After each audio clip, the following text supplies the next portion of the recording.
Hey guys, and welcome back to Spider-Man Shattered Dimensions. It's time for the last Shattered Dimensions video of the week, but the first Ultimate Spider-Man level, and we're going to be facing down Electro. It actually could have been the fucking Human Torch just looking at that silhouette. Yeah, it was my first impression when I played the game too. Oh no, Chris Evans has gone evil. It's still weird being in the UK and the fact that there are two famous Chris Evanses. That'd be quite different seeing the ginger Chris Evans giving all this in Civil War. What is that weird smell? Oh, right. Fresh air. Oh, Josh Keaton, he is perfect as Ultimate Spider-Man. I actually really like Josh Keaton as a Spider-Man in general. Like, he provides a great voice, and he really sums up Peter Parker pretty well, I think. And I just figured out where. You know, I have to say, I do quite like the fact that two of the Spider-Man voices in this game have also been Disney lead males. Yeah, true. Who wants to see your junk? Keep laughing, punk. Oh man, that cocky, arrogant kind of voice. It could only be one guy, and if I can buy enough time, I can scroll down and tell you who it is. Electro is voiced by Thomas F. Wilson, better known as Biff fucking Tannen from the Back to the Future series. Oh, wow. I have to make a brief confession. I haven't actually watched Back to the Future, or any of the other movies. What? But I do know that Tom Wilson was also, he was a particular character. What was his name? I can't remember his name, but he was a prominent character in the Wing Commander series alongside Mark fucking Hamill, Maverick? of all people. Maverick, yeah, I believe that's his name. And he actually has a surprisingly funny, I think he's a comedian now, and he interlaces that with a lot of musical numbers. He has this great song about all the questions he gets asked. It's just, it's fucking great. I kind of want to see more of his stuff, actually. So the deal with Ultimate Spider-Man is he's perilously close to being just like an absolute clone of Amazing, but they give him the symbiote suit to like differentiate things, and he uses like, you know, the tentacles of the suit to kind of attack and so on. Not in that way, keep it down, calm it down, and then later on he'll get like a fucking Sonic Unleashed Angry Time mode, which is pretty great. Gotta have angry time. Yeah, it kind of works. Some of the mechanics seem to come from Ultimate Spider-Man on the GameCube and Xbox. Yes, I think there was an Xbox version. Yeah, where you swapped between regular Spider-Man and Venom in that game, and Venom attacked with his tentacles and stuff. Venom in that Ultimate Spider-Man game actually plays a little bit, I think, like Hulk in Hulk Ultimate Destruction. Somewhat like it. You don't swing around on webs the way normal Spider-Man does, which is weird. No. I had no idea what the Ultimate Spider-Man universe was when I first got that game, so I was really thrown off by Venom not playing like the Venom I understood. What's cool is, I think, like, that game is canon, or they adapted, like, most of it into a proper, like, arc and the like. But as for Shatty Dims, I'm not really sure if, like, what happens in the games is, like, canon to each respective universe. And I had to look around before we recorded to try and clarify this, but I couldn't really find anything. A lot, like, more no's than yeses. But if this were to be like canon, this would have to take place after he first wears the symbiote suit, because obviously he shows his disdain for it. And I also think the Clone Saga? You have no idea what I'm talking about, do you? Vaguely? Not the Clone Saga, no. Okay. That is one that I've never seen before. Not particularly liked, general consensus-wise, I believe. Oh, but I enjoyed the arc in the Ultimate Comics. I don't know, maybe I'm just a sucker. So I dodged a bullet on that one.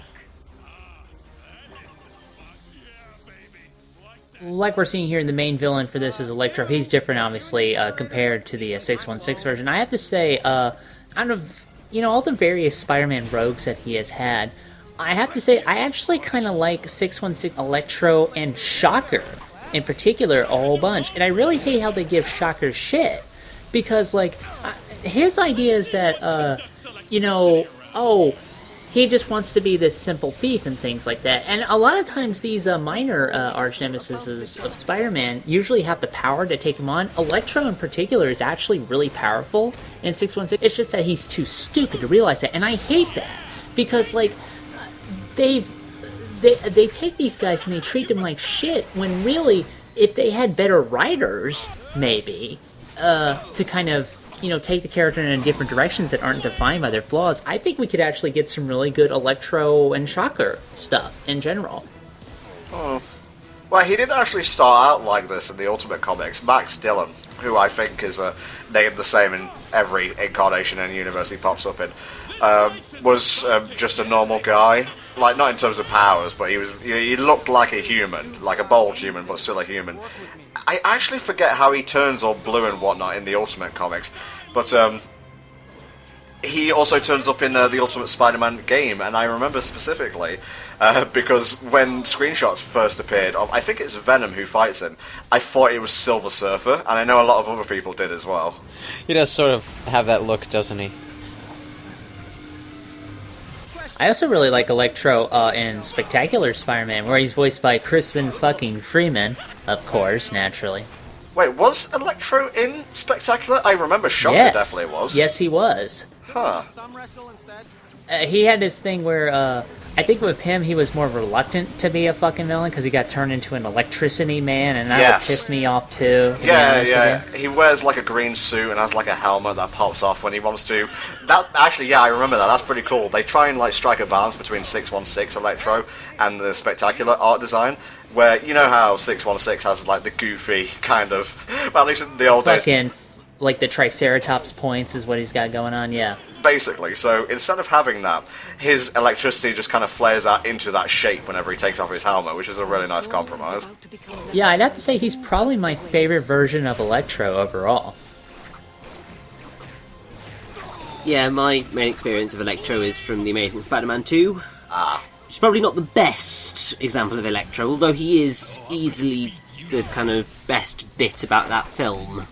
Even though I think, from what I can gather, they did completely butcher the backstory from what I remember seeing of fan responses. But there's something really cool that they did with him in that they linked him to the music that they used in like the final fight. So there was loads of like dubsteppy stuff, and like he basically dynamically affected the music almost during the scenes he was in, which was just a really nice touch. Completely stupid and odd to include considering the tone of the rest of the film, but it was a really cool touch nonetheless. Yeah, I'm just gonna say, I really respect Jamie Foxx as an actor. I thought he was fucking spectacular in Ray, really good film, like a biopic or whatever it's called.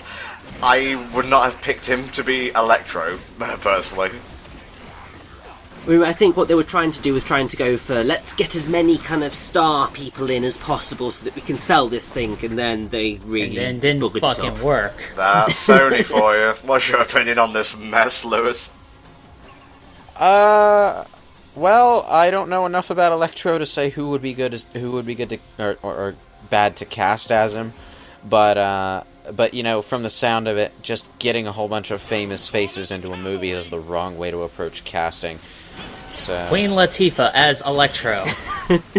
Well, won't be too out of place. She had fucking Missy Elliott randomly in the first Spider-Man movie. I mean, I love that one. It's so much cheesier, and I would say not as accessible as Spider-Man 2, but it's still a really good film. I don't get why Missy Elliott's there, apart from like fucking product placement or whatever. who is Missy Elliott again? What genre of music does she play in? R&B? R&B, I think. There goes Richie. Good old 2099. Yeah. So yeah, she rap. I think it is generally R&B, hip hop, type music. Oh, so music in like the credits or at some point. Yeah. Okay. I don't remember any of the music from the Spider-Man movies. Wait, you don't remember Spider-Man's theme? Insert me doing a bit of Spider-Man's movie theme here. We don't need a hero to save us? Or was that Superman? No, that was definitely Spider-Man 1. It's all flooding back to me now. But hey, Spider-Man 1 gave us J.K. Simmons as J. Jonah Jameson, who is... Ed Asner from the 90s cartoon is my second favorite J. Jonah, but J.K. Simmons fucking nails it, and they better get him back for, when Spider-Man comes over to the Marvel Universe, because he's expressed interest, and if they did that, if they put it at, like, the end credits of, like, Civil War, I'd be like, oh my fucking god, let's do it. And interestingly enough, it all comes full circle, because in Ultimate Spider-Man, the cartoon, I think J.K. Simmons plays J. Jonah Jameson there as well. Yeah, there you go. Nice. Well, the guy practically is J. Jonah Jameson. You talk about perfect casting, that's perfect fucking casting, but now it is time to put aside gratitude and compliments, and it's time to get angry. Good old angry time. giant mooks, giant enemies, small enemies, they will all fall before the tentacles of the symbiote. This is getting really weird. Yep. Sorry, I didn't mean to make it weird. It's just, the health bar up there is being a bit wiggly, and I'm not sure if I care for it. Oh, that is not a good look for a health bar. Well, you know, in the Ultimate Comics, the symbiote is kind of expressed as eating its host. Well, it kind of does that anyway. Even in 616, it just kind of takes longer.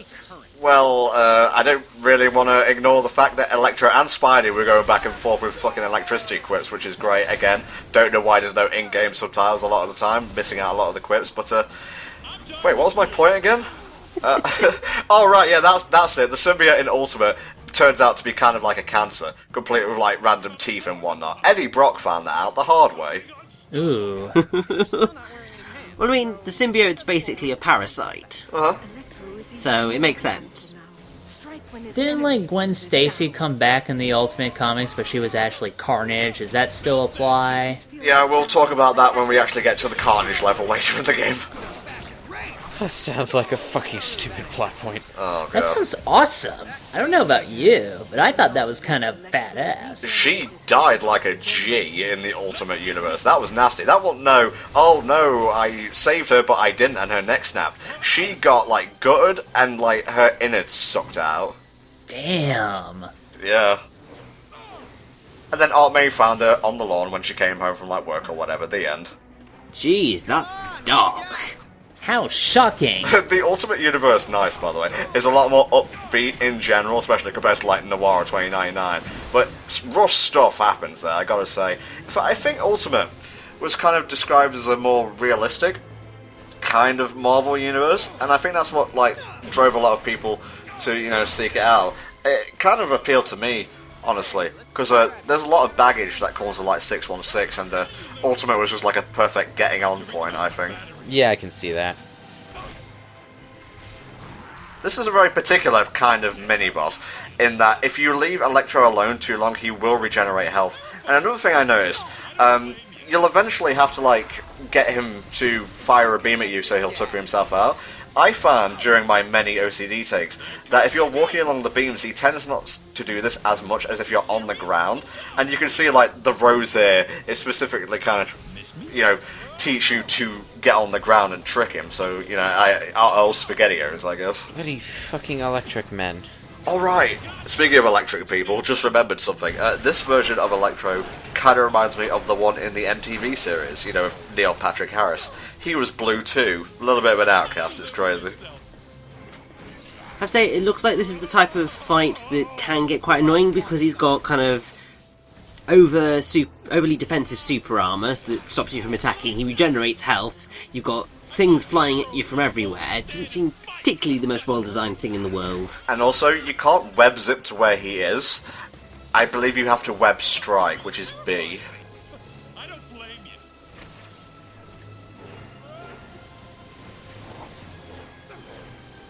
Yeah, don't worry, this fight is almost over now. Another bout of angry time, and he should go down lickety-split. Yeah, it's like, it looks like the sort of fight that would take forever, but then when you actually hit him, you take down a crap ton of health, and, yeah. So, yeah, it all balances out in the end, really. I just like the whole electricity vibe to the whole level. You know, they use electricity in a lot of different ways, like we're fighting on top of pylons here, and later on it gets pretty crazy. You ever punch electricity in the face? It doesn't work out well. One time, but I was kind of like bitten by a radioactive spider at the time, or maybe that's just another Antom universe.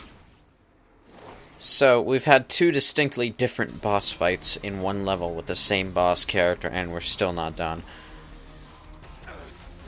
Oh, I should say, I think, like, the level music in Shy Dims, and just the music in general, is okay. There's not a lot which I would, like, scream from the rooftops, "Oh lord, check out this song," and then I, like, play an MP3 on a radio or whatever. But the music for Electro's level is probably one of my favourites in the game. I like it a lot too, like it's really kind of intense and catchy. I mean, I have to say, it's really picked up now, and it sounded like, ooh, this is kind of the moment where you could potentially get kind of goosebumps. It's not quite there in terms of amazingness, but it's around that point. It's pretty spectacular, though. Thank you. We were reaching this point in the commentary, and now it's here. That was the ultimate pun. I think, nice one, by the way. I think there is, like, I want to call it an achievement, but it's a challenge. Like, if you take out all the guys here before the time runs out, you'll beat that particular challenge. We haven't really been talking much about the challenges. They speak for themselves for the most part. Destroy this many enemies, pick up this many tokens. There's like a few context-specific ones for each level. But they're there if you need them. You don't need them to complete the game. Unless you want more health and such, I would say. Another thing I like about this level is that I love all the fucking truck jokes they make at Electro's expense. Like, Truck Master, Professor Truck. I mean, it's so dumb, and yet I laugh at it every time. I've never seen someone start a truck before. Unfortunately, things get a little, Spammy? well, I'm not a big fan of bright lights in dark places, Okay. especially since, like I said before, I started playing this at like 3 in the morning. So when I was playing this level the first time, it was in a very dark room. And so the Shitey Dims developers said, how can we fuck with Lewis from Brain Scratch? I know. We know he will play video games late at night. Put a being of pure electricity in a dark factory. Got him.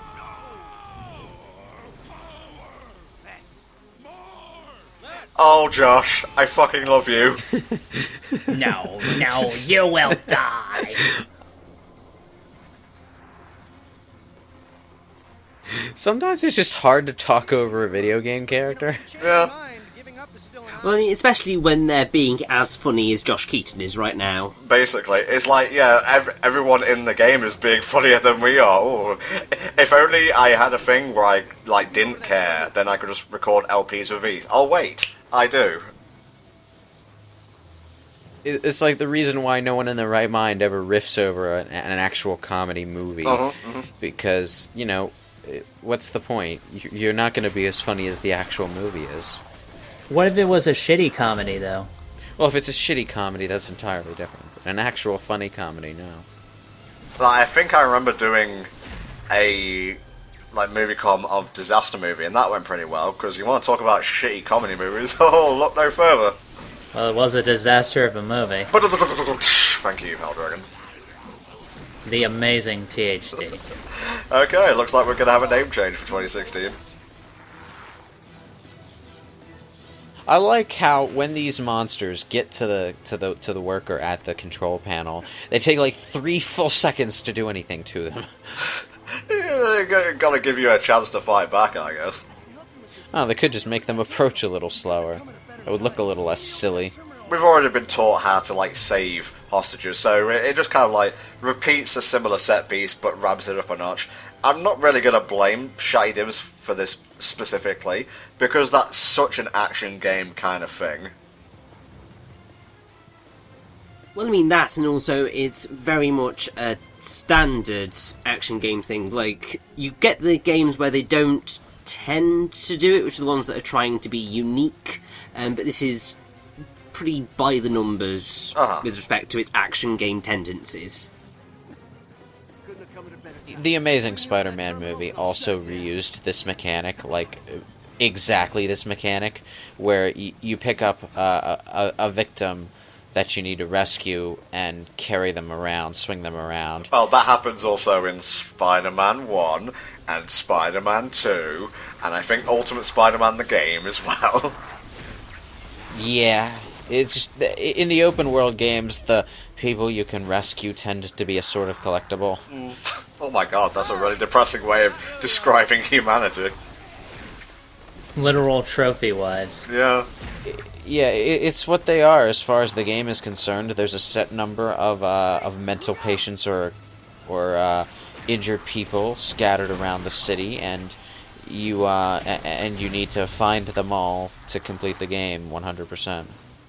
and they just sort of stand on a straight corner or continue vomiting on a straight corner until you happen by. Yeah, I think my favourite type of, like, protect this precious thing and get it to a location, you know, the desired amount of time in a 3D Spider-Man game is the pizza delivery in Spider-Man 2.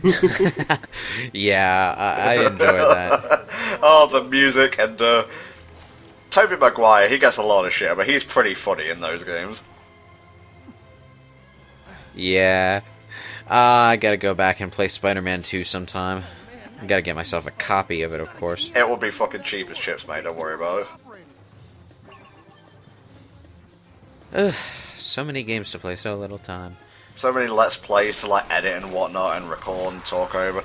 Isn't that, like, a fucking irony? I have no time to play games because I'm too busy playing games. Pretty much, yeah. And I'm not complaining, by the way, because I fucking love doing Let's Plays, from, like, you know, the conceptualization of a particular playthrough. Sorry to get pretentious, but I'm using the base terms. You know, to recording the footage, to doing the commentary, to editing the commentary, to, you know, scheduling when it's going to go up, deciding what we're going to do next. It's a really fun time. Yes, it is. Wow, you're a tall drink of water. Although at the same time, when you decide to do a game and then realize that another game that you really want to play is coming out, it can be a little difficult to reconcile that. Well, what you do there is you finish what you fucking start, and then you do the next awesome game. Or you just play it live like everyone else does on YouTube. Well, you say that Gotta get them first day play vids. Oh, you just took it to a really cynical place. That's pretty much my entire justification for playing Xenoblade Chronicles X at launches. I can record my playthrough, and I can upload videos of it. And this is all just an excuse to play the game.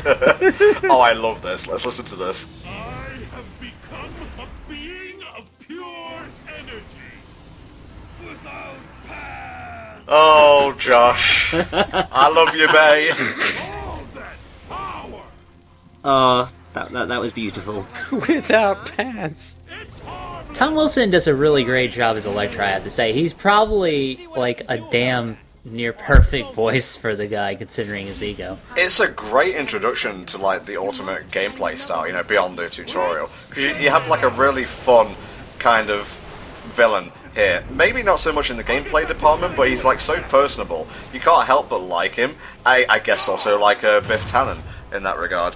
And, yeah, this is why I like Ultimate, because it's just plain fun. So how does a being of pure energy get caught by fleshy organic tendrils? Don't question it. No, I think now's the best time to question it. No, don't question it. Alright, fine. It's fine. Also, magic tablets. There you go. Yes, thank Fair you, Reggie. enough. That's actually a better explanation. Don't tell him that we were punching Electro in the face before he used the tablet. Oh yeah, that's true. Oh shit, he heard. He thinks, like, if I'll do the beam one more time, he'll get caught by it. Sorry, Sunshine. You'll have to wake up earlier than that to trick me. I better turn my back on him. Definitely nothing will happen. Oh, got a web zip. Box is my only weakness. Where you gonna go now? Right here, Mr. Man. Oh, I'm jeez. gonna go to the rail cannon that's over here. I do like how the dam is actually the health bar instead Yeah. of Electro. That's pretty cool. Sorry, just the thought of, like, Spider-Man Noir jumping on a Gatling gun and going to town is funny for some reason. Even the boss music is pretty good. I have to say, like, of all the levels so far, this seems like the most fun. I guess, partially because it's probably the most visually appealing, because it's kind of got lots going on, but it's not exactly samey. Also, the music's great, and just there's a lot of cool ideas going on here. That's another thing I didn't really mention about, like, the 4 different Spider-Man. Not only do they have, like, their own rogues gallery to fight and different types of levels and gameplay, they also, you know, went to great lengths to make sure they look visually distinctive as well. Like, Amazing 616 looks like it could come right off, like, the page of a comic book. 2099 has all the neon and shit. Noir, obviously, you know, well, Noir. And they use a little bit of cell shading for Ultimate, which is kind of like, you know, the Ultimate Spider-Man game used, so... Yeah, it's kind of like when you read different comic book series, you can tell they're drawn by different artists. It kind of creates that effect between the four Spider-Men. Hey, big guy, drinks are It's on almost like playing four different games, except not really, because they still feel the same ultimately. Especially, like, Ultimate and Amazing. Don't worry, Spider-Man. I teleported all of his particles away. He's perfectly fine. Wow, Peter, that was a really black joke to make. Madam Web. Oh, I love you, John. Give that man a paycheck forever. Just every month one shows up. Didn't do any work, doesn't matter. Oh, but yeah, I would say, like, in terms of Act 1, Ultimate is probably my favourite. Then I'd say Noir, then I'd say Amazing, then I'd say 2099. Yeah, I'd agree with that. You're the least favorite, Richie. Don't worry, I'm always the least favourite, it's no problem. Oh, now I feel bad. Let's just listen to Stan Lee, that'll make you feel better. I could listen to this man talk forever as well. Did you know Stanley made a manga? Really? Yeah, he was involved in the creation of a manga called Ultimo, I believe, and also the anime Hero Man, in which he actually has a cameo. Nice. So is that his superpowers? He cameo man? Pretty much. Oh, I literally cannot not hear Megatron. I'm seeing a cutscene. So yeah, Mysterio is a dick, is the summary of this cutscene. We're going to have to cut off here. We'll see you guys next time when we start Act 2 of Spider-Man Shattered Dimensions.